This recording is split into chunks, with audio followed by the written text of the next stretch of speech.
Bonsoir à tous, le journal de TV78 pour un condensé d'actualité locale. Bienvenue dans cette édition. Voici les titres de ce mercredi 23 octobre. Jusqu'à vendredi, la commune des Clés-sous-Bois questionne la parentalité avec une semaine dédiée. Ateliers, spectacles et conférences à destination des familles. Le thème cette année est l'incursion des écrans dans notre quotidien. Le 7 octobre dernier, la Fondation Abbé Pierre alertait sur l'état du mal-logement en Ile-de-France. 1,2 million de personnes seraient concernées dans la région. La Fondation présente son éclairage dans plusieurs villes du territoire. Étape demain à Trappes. Et puis la fusion Yvelines-Hauts-de-Seine se poursuit, enclenchée en 2016. Le rapprochement entre les deux collectivités connaît une nouvelle étape. L'agence d'insertion professionnelle Activity devient interdépartementale entre le 78 et le 92. Cette information avant de développer ces titres. Le crash d'un avion de tourisme a fait 2 morts hier à l'aérodrome de Chavenay-Villepreux. Un instructeur et son élève sont décédés après la chute de leur aéronef vers 16h dans un champ à 250 mètres de la piste. Selon les premiers éléments, l'appareil de type ULM était en phase finale d'atterrissage lors de l'accident. La brigade de gendarmerie des transports aériens de Toussieu-le-Noble et la section de recherche des transports aériens de Roissy sont en charge de l'enquête. Il s'agit du 4e crash d'avion en 2 mois dans le département, le 3e qui est mortel. Une crise du logement insoluble en Ile-de-France d'après la Fondation Abbé Pierre. Le 7 octobre dernier, elle alertait sur la question du mal-logement. Dans la région, 1,2 million de personnes seraient concernées par cette question du mal-logement. La Fondation Abbé Pierre présente son éclairage dans plusieurs villes franciliennes. Étape demain jeudi à Trappes. Et pour en parler, Éric Constantin, bonsoir. Bonsoir. Vous êtes le directeur de l'agence régionale Île-de-France de la Fondation Abbé Pierre. Pourquoi vous parlez d'une crise insoluble du logement ? Parce que ça fait déjà plusieurs années qu'on parle de crise du logement et qu'on est dans une région aujourd'hui en zone très tendue. On a pu, avec ce deuxième éclairage régional, avoir des chiffres qui montrent aujourd'hui l'importance de la situation du mal-logement. Donc sur les 4 millions de mal-logés aujourd'hui au niveau national, vous avez plus d'1 million de personnes qui sont mal-logées et qui vivent en Ile-de-France. C'est 10% des franciliens qui sont dans cette situation. Et c'est un paradoxe puisque ces 1,2 million de mal-logés sont dans une région qui est, à l'inverse, la plus riche en France. Qui est la plus riche au niveau national. Après, quand vous regardez de plus près les chiffres sur la pauvreté, il faut savoir que l'Île-de-France, c'est aussi la région où la proportion de pauvres a augmenté le plus vite par rapport aux autres régions. Et le taux de pauvreté est supérieur en région Île-de-France au niveau du taux de pauvreté national. Alors, dans votre éclairage, on l'a dit, cette situation concerne 1,2 million de personnes en Île-de-France.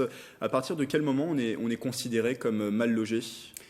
Alors c'est compliqué à voir, mais quand vous regardez ces 1,2 million, vous avez déjà la forme la plus alarmante du mal-logement, qui est le non-logement, quand vous n'avez pas de domicile personnel.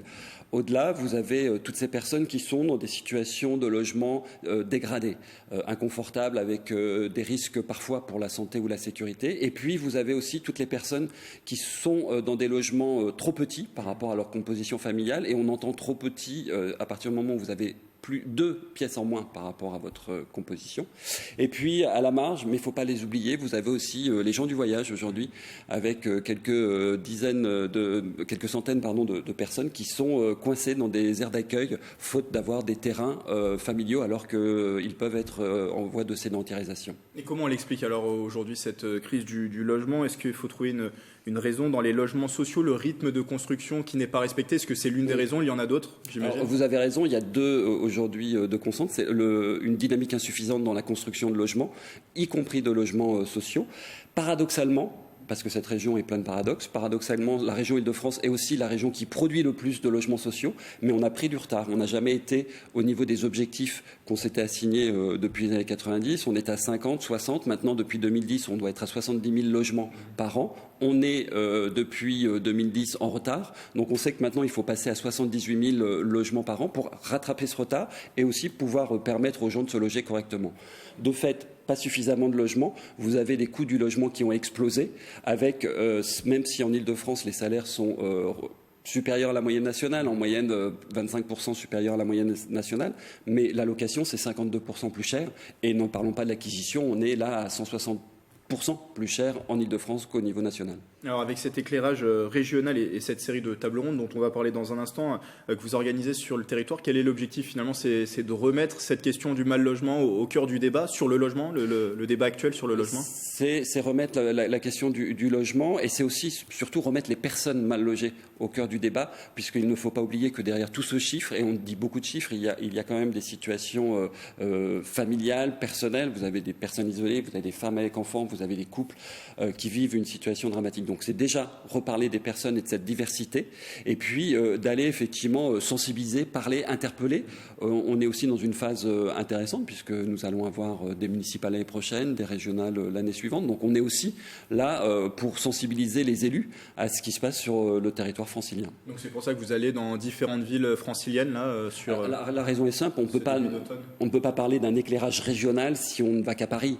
La région ne se limite pas à Paris, et c'est pour ça qu'on a choisi délibérément d'aller dans 4 autres villes d'Île-de-France, d'aller dans des villes où on avait des associations partenaires, c'est-à-dire des associations soutenues par la Fondation, puisque la Fondation, il ne faut pas l'oublier, c'est avant tout vit grâce aux dons de la générosité du public, et avec ces dons, elle permet de financer des associations.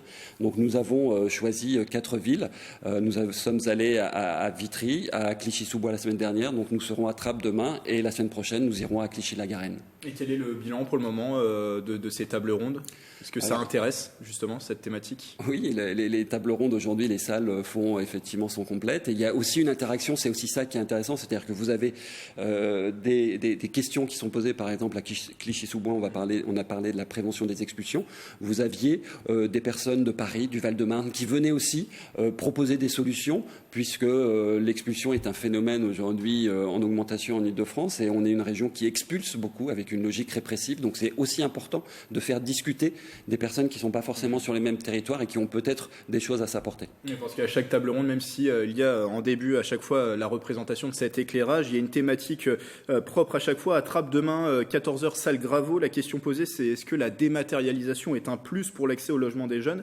Pourquoi cette thématique? Alors cette thématique, on l'a choisie avec notre partenaire, donc, qui est le CLAGE 50 qui va animer la table ronde. Donc le CLAGE, Comité local pour le logement autonome des jeunes, qui reçoit une population moins de 30 ans. Et en fait, quand on parle de dématérialisation, on pense souvent à la fracture numérique qui peut concerner des personnes âgées qui n'ont pas l'habitude de manier l'outil informatique. Et ben, on s'aperçoit que dans des lieux comme ces CLAGE, vous avez des jeunes qui arrivent et qui ne peuvent pas ou qui ne savent pas utiliser cet outil pour faire des démarches administratives. Et aujourd'hui, accéder à un logement, notamment accéder à un logement HLM, tout est dématérialisé. Donc il est important de faire en sorte que ces jeunes, qui sont aussi un public important en matière de personnes publiques mal logées, donc faire en sorte qu'ils aient accès à ces droits. Et pour avoir accès à ces droits, donc il y a demain, lors de la table ronde, vous aurez par exemple l'association Droit d'urgence qui viendra nous présenter ce qu'elle a mis en place sur Paris. Voilà, vous avez différents acteurs qui ont testé déjà des choses qui marchent pour faire en sorte que les jeunes aient accès à leurs droits.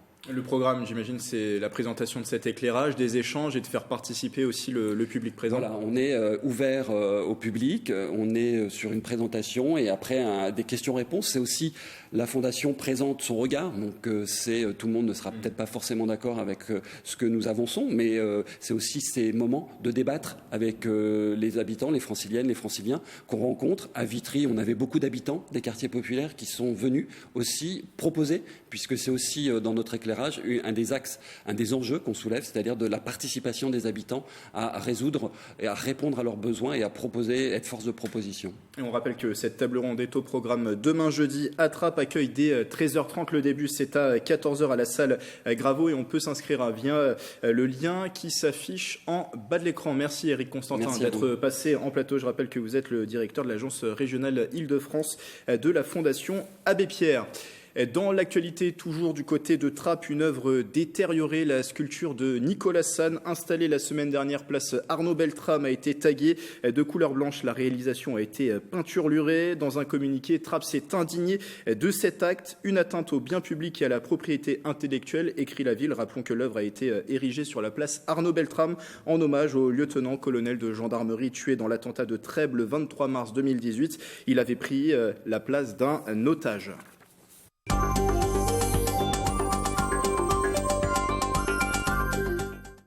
C'est en ce moment la 3e édition de la semaine de la parentalité au Clé-sous-Bois. Elle est au programme jusqu'à vendredi. Plusieurs ateliers sont organisés.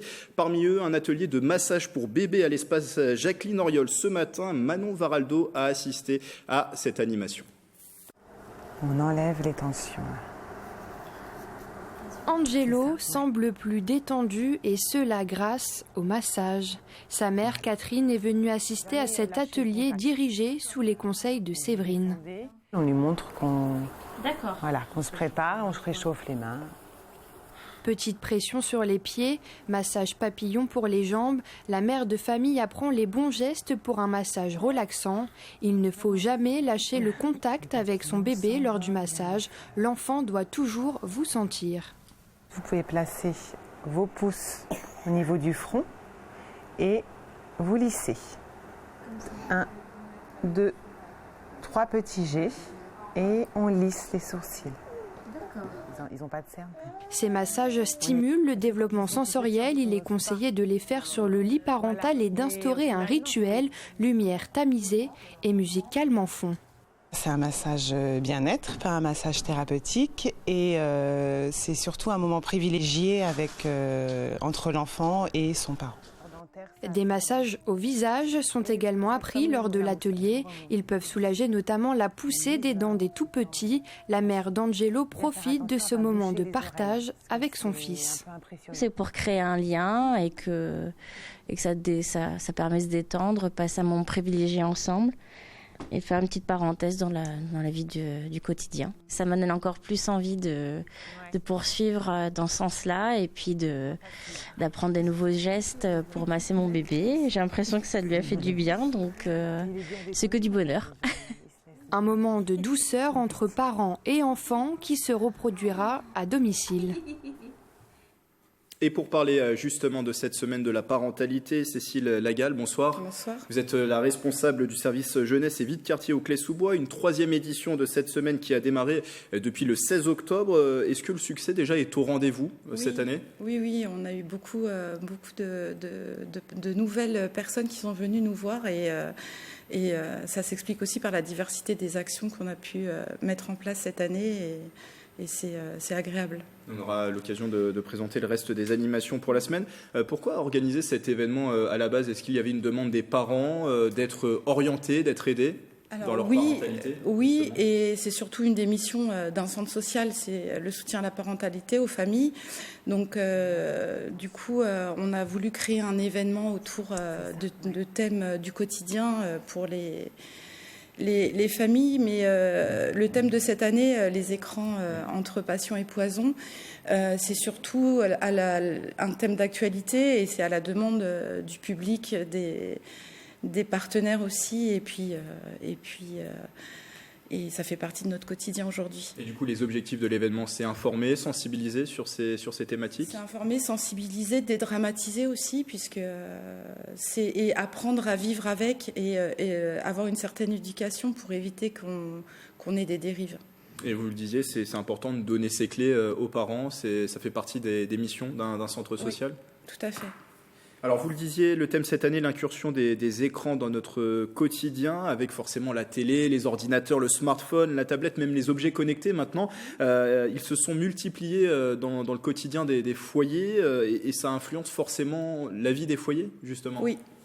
On a fait des questionnaires, on a eu des retours. Aujourd'hui, il y a plus de 7 écrans dans chaque foyer en moyenne, donc c'est énorme. Et vous le disiez, ça fait partie des demandes des parents d'avoir une thématique sur les écrans. Oui. Alors justement, dans le cadre de cette semaine de la parentalité, une exposition intitulée « Comprends-moi » se déroule à l'espace Sémaphore. L'association Ensemble pour l'éducation de la petite enfance rassemble des connaissances internationales sur le développement de l'enfant. Comprends-moi est un parcours pédagogique avec 80 panneaux ludiques divisés en 6 thématiques. Sont expliqués notamment les dangers du numérique pour les enfants. À Taïwan, par exemple, les écrans sont vus comme une maltraitance et ne sont utilisés qu'après 3 ans d'une manière très réfléchie. Écoutez ces propos recueillis par Manon Varaldo. Nos enfants ne sont pas des adultes en miniature. Nos enfants ne sont pas prêts à recevoir la lumière bleue de l'écran, mais aussi les messages et ce côté très froid de l'écran qui n'est jamais un humain, qui ne peut jamais interagir de façon humaine avec ce bébé qui n'est pas un adulte en miniature, qui est un tout petit et qui a besoin d'abord de l'attention privilégiée des adultes qui interagissent avec lui. Et dans cette exposition aussi, un arbre à mots est également mis à disposition pour les enfants. Ils peuvent écrire un sentiment marquant de leur enfant sur cet arbre.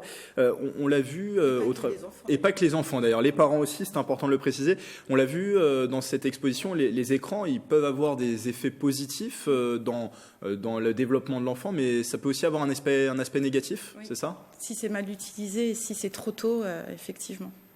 Et vous le disiez tout à l'heure, il y a diverses actions qui sont mises en place pour cette semaine de la parentalité. Alors, entre autres, ateliers, spectacles, projections, cinéma, conférences. Ça, c'était une volonté de proposer une multitude d'activités, d'animations. Oui, pour aborder les sujets à travers plusieurs supports qui permet de répondre à tout le monde. En fait, ça suscite l'envie pour certains qui ne viendraient pas forcément à une conférence, qui ira plutôt un ciné-débat. Et voilà.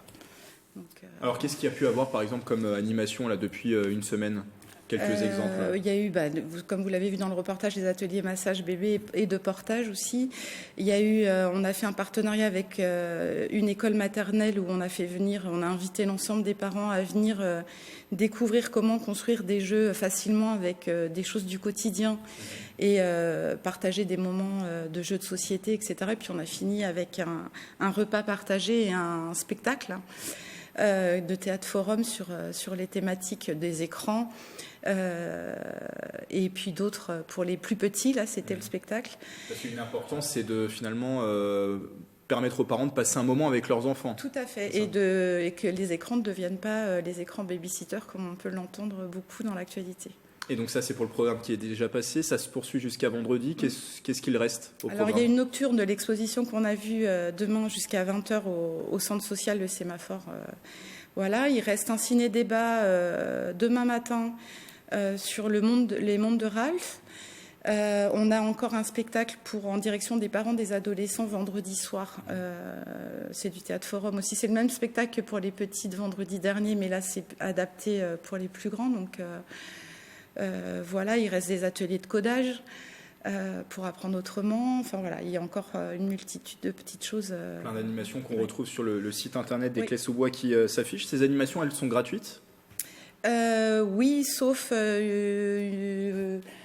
une sortie qu'on a fait au musée du jouet qui est déjà passée. En tout cas, pour le reste des animations, pour le moment, elles sont gratuites. Alors, vous le disiez, c'est déjà un succès. Quelles sont vos espérances là d'ici vendredi ? Pour la fin de cette semaine, du coup ? Nos espérances, c'est de continuer à recevoir le maximum de monde qui s'intéresse au sujet, avec qui on peut échanger et de faire des apports éducatifs, d'apporter des réponses, et ça sera déjà beaucoup.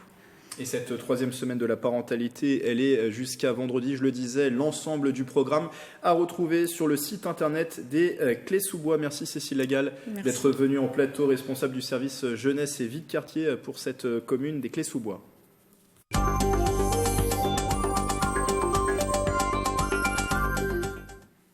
Nouvelle étape dans la fusion des départements des Yvelines et des Hauts-de-Seine. Les élus des deux collectivités ont voté au sein de leur assemblée respective la transformation d'Activity en une agence interdépartementale d'insertion. Alors pour décrypter ce sujet, Nicolas Dandry, bonsoir. Bonsoir Grégory. De la rédaction de TV 78, qu'est-ce que ça change concrètement cette transformation, Nicolas ? C'est la dernière étape. L'aboutissement de la politique interdépartementale d'insertion des départements des Yvelines et des Hauts-de-Seine. L'agence Activity va dorénavant s'occuper des deux territoires en proposant des dispositifs de retour à l'emploi au public yvelinois et au public alto-séquanais, les habitants des Hauts-de-Seine. Mais rappelez-vous, Grégory, cette démarche de mutualisation des outils de politique d'insertion avait déjà commencé en septembre 2018 avec l'adhésion des Hauts-de-Seine à Activity, puis en mars 2019 avec l'inauguration d'une plateforme commune, Job 92 et Job 78, un site internet regroupant des offres d'emploi sur les deux territoires. Donc, ce rapprochement se poursuit en vue peut-être d'une éventuelle fusion. Est-ce que vous pouvez nous rappeler ce qu'est Activity ? Activity, c'est une agence d'insertion créée par le Conseil départemental des Yvelines en 2015. Sa priorité, la réinsertion par l'emploi des personnes en situation de précarité. Ce peut être les bénéficiaires du RSA dont le département s'occupe, les chômeurs de longue durée ou les populations des quartiers politiques de la ville. Son objectif, accompagner ces personnes en leur proposant un parcours de retour à l'emploi. Alors une fois qu'on a dit ça, concrètement, comment ça se passe ? Alors cette agence développe différents dispositifs pouvant aider à la réinsertion, un retour directement à l'emploi pris en charge par le département. Vous savez qu'il a différentes compétences, notamment dans les collèges. C'est aussi organiser des événements un peu innovants comme un match de football entre recruteurs et demandeurs d'emploi qui a été organisé à Guyancourt. Donc des choses plus originales. Originales, voilà. L'idée, en fait, le cœur d'activité d'Activity, c'est de penser, d'innover dans les démarches de retour à l'emploi et c'est aussi l'orientation de personnes vers des formations, vers des secteurs plutôt en tension. Les secteurs en tension, ce sont des secteurs qui ont du mal à recruter. Le BTP, le numérique ou le service à la personne dans le département des Yvelines, mais c'est aussi le cas dans les Hauts-de-Seine. Et pour cela, Activity noue des partenariats avec 50 ans en Yvelines, par exemple, des collectivités, avec des structures de formation comme l'école de la Nouvelle Chance et des entreprises directement aussi qui recherchent des personnes à employer. Si on fait un bilan de l'année 2018, plus de 4000 Yvelinois accompagnés, près de 1800 ont repris une activité, 600 sont en formation et depuis sa création en 2016, l'agence a permis à 5000 Yvelinois de retrouver un emploi ou une formation qualifiante. Merci Nicolas pour ce point d'information et donc une nouvelle étape de franchie dans cette fusion lancée depuis 2016 entre le département des Yvelines et des Hauts-de-Seine.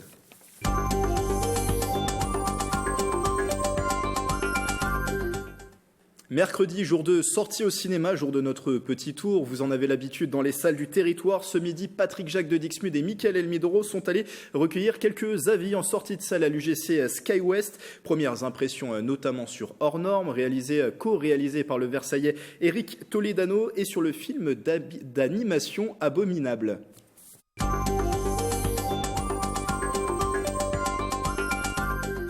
Cette association répond aux besoins dans l'urgence. Elle accepte des patients que la société refoule ou qui semblent impossibles à améliorer.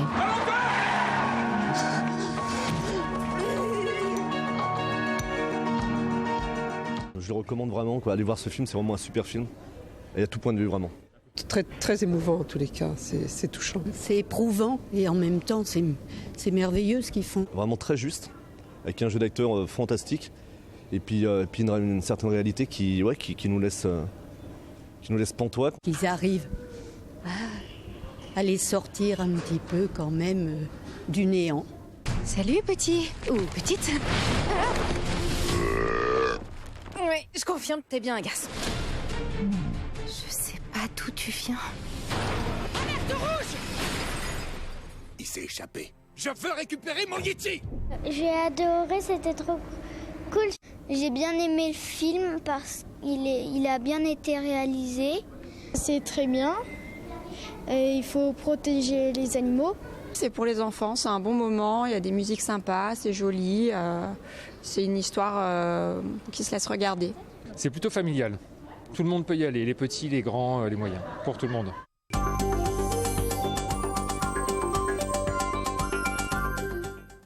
Et puis on referme ce journal au château de Versailles où 350 000 arbres ornent le domaine pour leur rendre hommage. Un parcours a été créé par les jardiniers. On va le suivre ce parcours tout de suite avec Mathilde Demilly et Mélanie Poquet.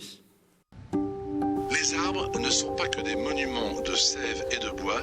Non, excusez-moi, j'étais en train d'écouter Alain Baraton, le jardinier en chef du domaine de Trianon. 30 arbres ont été recensés par les équipes du château dans un circuit d'arbres admirable. Allons les découvrir. Sylvain Parot, bonjour. Bonjour Mélanie. Vous êtes le gestionnaire du patrimoine arboré du domaine. Déjà, pourquoi avoir choisi de mettre en avant ces arbres ? On a voulu mettre en avant les arbres admirables du château de Versailles parce que pour nous jardiniers, c'est un patrimoine très important, parfois un peu méconnu. Alors par exemple celui-ci qui est derrière nous, ce très vieux chêne qui est le plus vieil arbre du domaine, il a 365 ans, a survécu à la tempête de 99 et à bien d'autres. Il a survécu aux sécheresses, il a survécu à la Révolution et c'est pour ça qu'on voulait absolument qu'il fasse partie de notre parcours. Alors, il est très certain certainement arrivé là tout seul, mais il est fort à parier que Louis XIV et André le Nôtre sont passés sous ces frondaisons assez régulièrement. Très bien. On en a vu un, on fait un petit bout de chemin ensemble. Bon, on va aller en voir d'autres, on en a encore quelques autres du côté du Petit Trianon par exemple. Très bien. 30 arbres ont été identifiés par les équipes du château en fonction de leur âge ou de leur rapport à l'histoire. Les jardiniers se sont inspirés du label Arbre Remarquable. Alors ça c'est un autre arbre, c'est un Sophora du Japon, c'est bien ça? Tout à fait, c'est un Sophora du Japon, il a presque 200 ans et il est contemporain de Marie-Antoinette. En fait celui-là, on est sûr que c'est elle-même, la jeune reine, qui a demandé à ce qu'on plante un arbre ici, à cet endroit-là, pour qu'elle puisse le voir depuis les fenêtres du Petit Trianon. Et elle voulait également un arbre asiatique, un arbre exotique. Et on est certain que Marie-Antoinette passait le voir très souvent, aimait beaucoup cet arbre, et donc c'est pour ça qu'il est venu s'intégrer dans la collection des arbres admirables. Merci Sylvain Parot. Alors des arbres, il y en a partout, et je vous propose maintenant qu'on aille à l'orangerie.